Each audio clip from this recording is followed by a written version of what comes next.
Hello, my name is Fred Dodson, and in this video we're going to talk about relaxation. Most people think that relaxation refers to physical relaxation, but that's only the first part. True relaxation is also mental and emotional relaxation.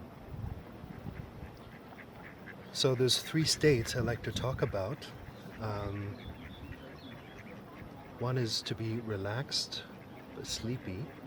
So most people who attempt to relax through meditation or massage or hypnosis, they get sleepy and they fall asleep. Okay? They're unable to stay awake and aware while they're relaxing. The second state is to be awake and aware but tense. So most people who are alert and awake are at the same time consciously or subconsciously too tense, okay? They're holding on or they're resisting. And I'd like to talk about the third state, the ideal state, which is to be completely and totally at ease and relaxed, yet at the same time wide awake and alert. That is the ideal state in which you learn best. It's the state in which you feel best. It's the state in which your abilities increase. The relaxed but alert state is connected to many different types of psychic abilities as well, including lucid dreaming, remote viewing, and so forth. So let's produce these two states, knowing that when you're completely relaxed and in a place of deep relief, you're living your life as if you're abundant. So if you were completely abundant, completely healthy, completely happy, completely successful, that's the state you would be in. You'd be completely awake and fresh and excited and joyful, yet at the same time relaxed. That is the state I am in most of the time. I've cultivated the state over many, many years of practice. So, first we'll look at physical relaxation and then mental relaxation. You relax physically by sitting or lying and doing nothing. It might involve a massage. It might involve closing your eyes. It might involve lying in a sun chair. It might involve sitting at a lake such as this one. If you'd like to speed up physical relaxation, one thing you can do is tense up your whole body, hold really tight and resist really strongly, creating a state of tension and maybe even anger. And then release, release, release.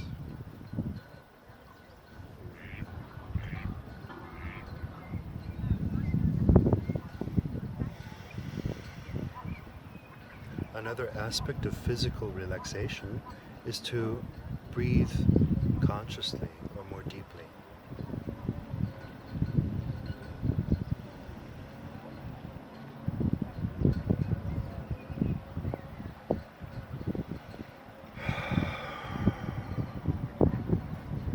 We call that a sigh of relief, and it releases stuck emotions when you breathe more deeply. You could also go, oh. Another aspect of physical relaxation can be found in your eyes and your eyelids. So for example, right now while I'm talking to you, because the sun is shining right in my face, my eyes are strained. And my brain is going to take that as a signal that I'm actually tense, and it's going to translate that into a tense emotion or tense feeling on a very subtle level. Now, this is no big deal or big problem, but I could relax even more deeply if I put on sunglasses or if I just looked away from the sun.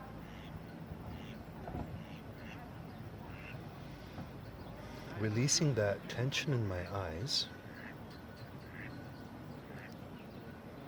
noticing any remaining tension in my eyelids or remaining tiredness in my eyelids, because that's where tiredness comes first, okay? This area.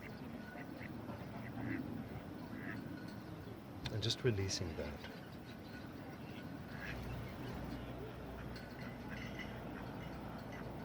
Now, the way you're focusing also says a lot about whether you're relaxed or not. In fact, when you're relaxed, you don't focus much at all. Your awareness is more open.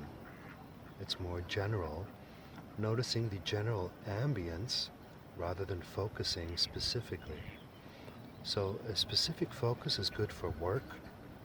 It's good for sports. It's good when you want to concentrate and get something done. But for relaxation, I recommend you soften your focus a little and get a feel for the general ambience, the general mood, instead of trying to multi-focus on different specific things. So let's try this. Look in general without focusing on anything in specific. Simply receive the atmosphere instead of trying to grab it or hold it. Keeping your awareness wide open, as if you're noticing 360 degrees around you, as if you're not only perceiving the world through your eyes, but also through your feelings, through your awareness. So I got water right beside me, and I'm not actually looking at the water right now, but I'm feeling it. My attention is there, and I'm feeling the waves. And my voice gets slower and darker. In fact, deliberately slowing down my speaking and my voice relaxes me. So while relaxation slows down your speaking and lowers your voice, lowering your voice and slowing down your speaking will relax you. It's a two-way street. Okay, just like relaxation softens my focus, softening my focus will help me to relax.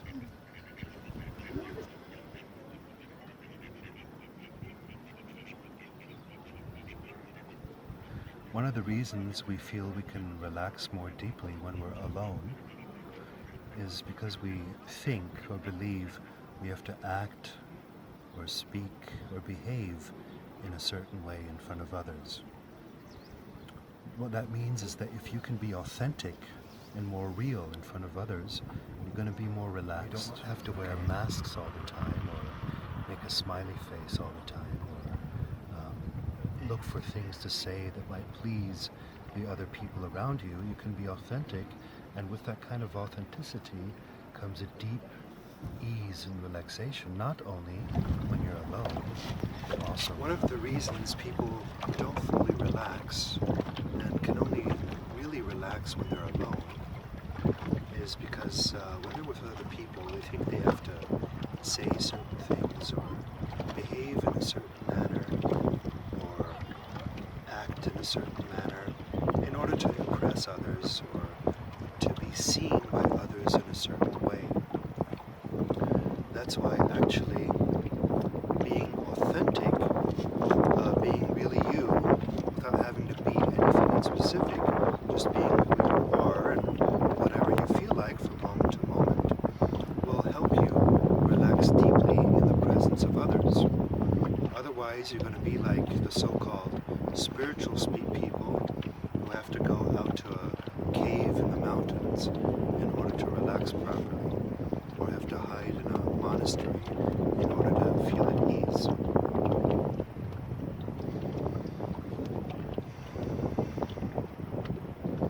So, we've talked about physical relaxation, but that's only the start of it. The step after that is mental relaxation.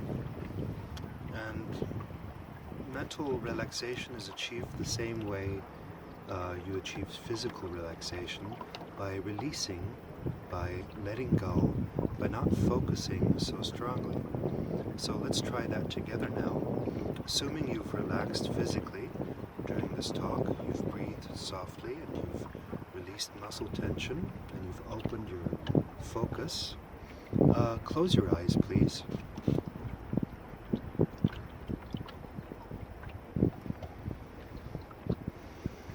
And then, instead of focusing on specific thoughts and trying to hold them, or trying to resist them, or trying to get more of them, just let your stream of thoughts pass by. Whatever wants to come up can just come up. It's just energy passing through. It's not good or bad, it's just waves of energy passing through the mind. Essentially the same thing you did with your muscles or your eyelids earlier, you now do mentally with your attention by releasing attention, just letting whatever wants to pass.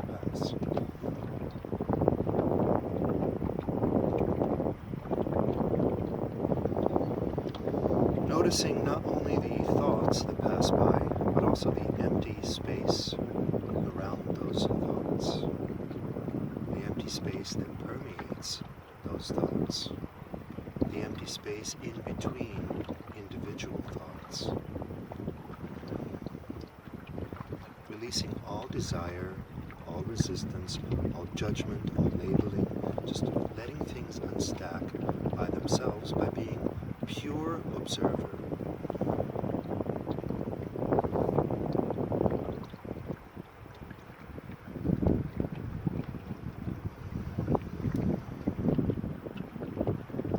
Now, when you can do this kind of non-reactive observing without getting sleepy, you've achieved the state I refer to as deeply relaxed but not sleepy.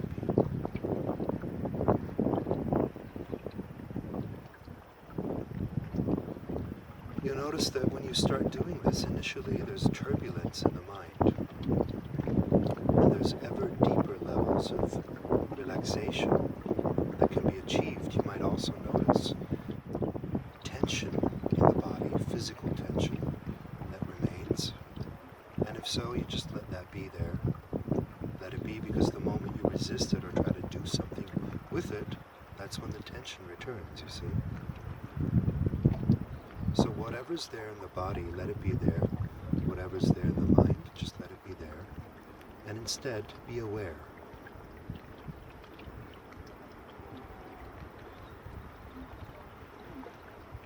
One interesting way to mentally relax is by becoming aware of sound.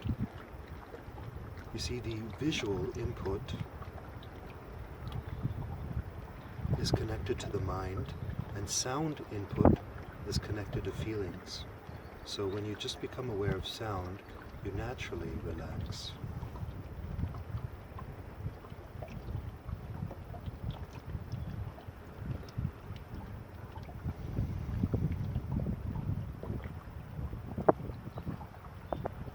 Another way you can become more mentally relaxed is by intending to do so.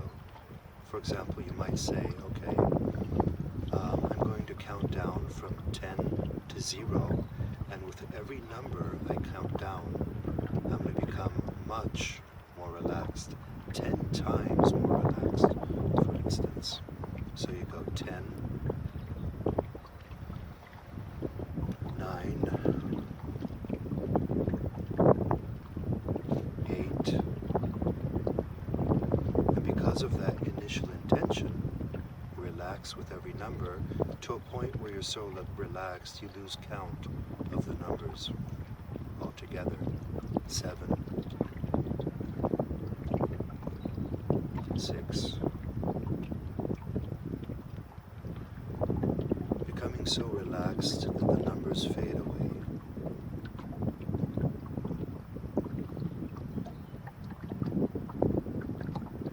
Another way, in fact, to relax mentally is by focusing on one thing in your mind, one thought, one idea, one object,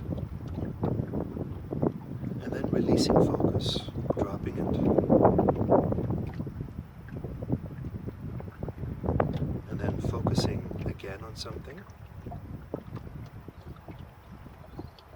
and then dropping it, focusing on something again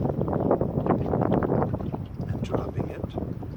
And that's basically the same exercise we did before with tensing the muscles and releasing them, tensing them, releasing them, but mentally. So you could do that for 10 minutes or 20 minutes, and you'd become profoundly relaxed in a mental sense. There's an eyes open way to do this. You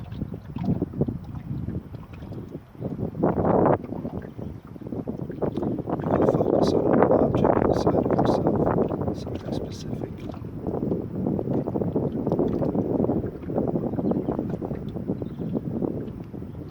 Then you could just drop and release and become aware of the whole. You see, if I'm peripherally aware, like right now, of all sides, up, down, left, right, I'm forced to relax because I can't focus and tense specifically.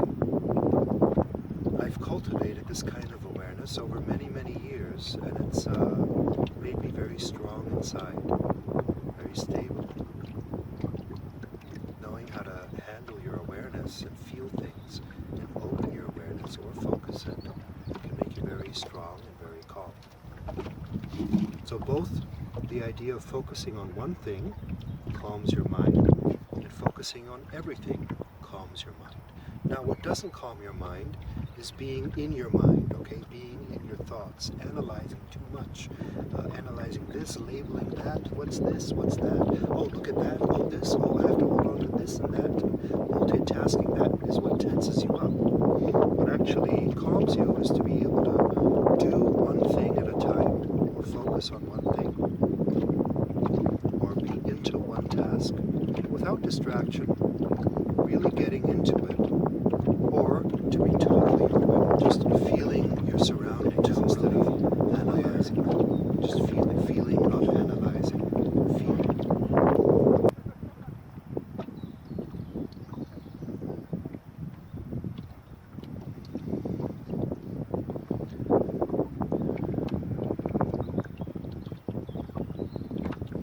I have an exercise for you. Why don't you just go somewhere beautiful and just sit there for as long as you need until you have no desire, no resistance, no needs, no intentions, no goals, no nothing. Could you go to some place and just sit and observe? Could you just be and just be there?